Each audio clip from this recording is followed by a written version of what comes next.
My name is Dr. Engineer Suaad Alshamsi, the first female aircraft engineer in United Arab Emirates and a technical advisor for one of the biggest aviation projects in United Arab Emirates. I started more than 23 years when I used to play with airplane, cars. I was the kind of different children and the youngest in my family. And I always went to my brother's room to start his car, his airplane. I break it and I try to fix it again. And my family noticed that one day I want to be an engineer, but they thought it's just a dream. Year after year, because my mother's house is near to Dubai International Airport, and I was studying always to count how many airplanes flying, how many is landed, and I was so passionate about this transportation and what does it mean, aircraft, how is it, who fixes it, and year after year the question grew and grew in my mind, and I decided one day I want to work in the aviation industry, but I never noticed it's maybe be engineer, maybe pilot, maybe cabin crew, it's depend. In high school, you have to write an essay and say what you want to be. And I told them I want to be engineer in aviation industry. And because I'm a woman, or that day it's a girl, they thought that it's impossible. You cannot do it. It's not allowed because you are a girl and this is a male-dominated industry. And I decided one day I need to change this sign, this vision that women can be and can dream to be anything she wants and enter to aviation industry. So after 23 years, I'm now in this industry, working for more than 17 years.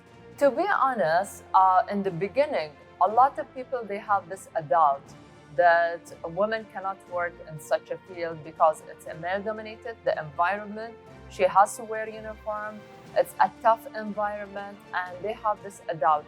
But I noticed something, some of the women, especially when it came to the avionics, electronic side, some into very detailed, women can succeed and be better than a man or opposite.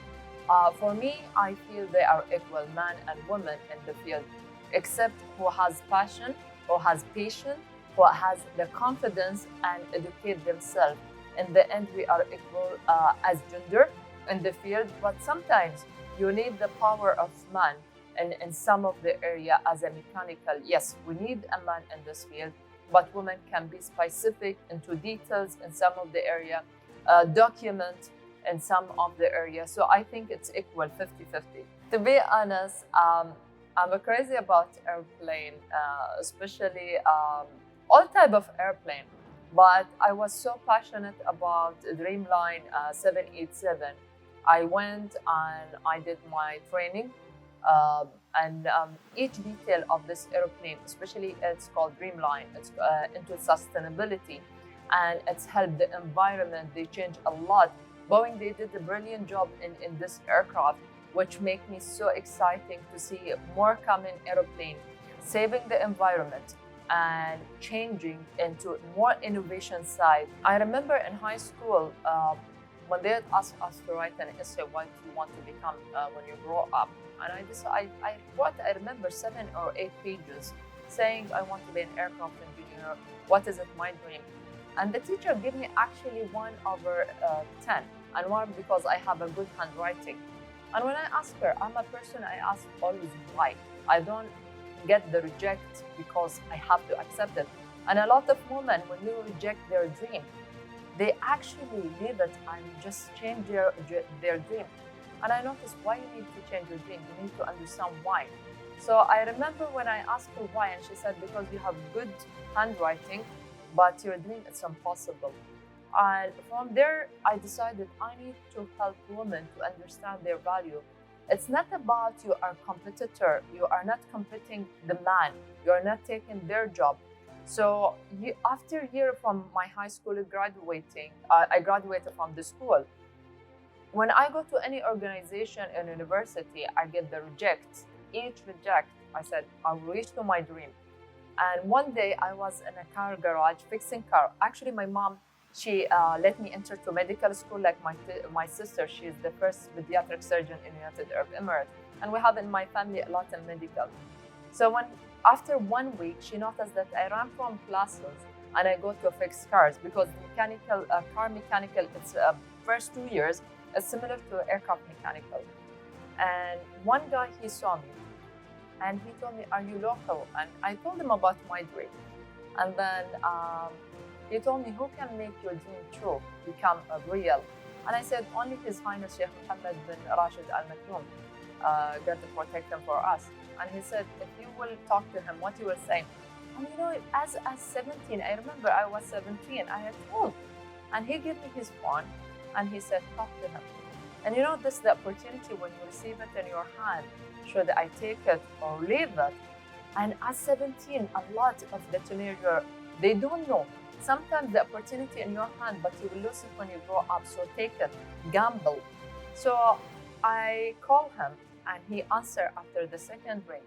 Until today, I remember this call and I told him that I got 93.9% in high school and in science, and I want to be an aircraft engineer. People just laughing at me and say it's impossible. And I'm talking about more than 23 years. And he said, nothing in Dubai, nothing in UAE exactly impossible. After 10 days, I received a call and said, prepare yourself, you will travel and you get a scholarship from His Highness. And at this point, I have this promise to myself, any girl and boy, I need to help. To be honest, till today, after God, and I believe that He helped me a lot, and as family, they helped me. He made my dream to come true. And I promised him that I will make him proud and proud. And today where I'm rich, and people always ask me, you will never stop. And I said, it's not enough. When you were retired, I think it's not time to retire as much to help the new generation, either local, not local, whoever in United Arab Emirates. I think it's time to show the world that you need to be educated, you need to have a career, you need to build this country, because our leaders, they give us a lot of things. So why in return we need to thank them, to work hard, to show the image of United Arab Emirates, to present our country in a good way. I would like to thank Danube to give opportunity to us to share our story, and a lot of people there to see this interview, to see and learn, and maybe one day anyone can reach to their dream, to be aircraft engineer, to be pilot, to be whatever they want to be. Dream high and reach to the sky.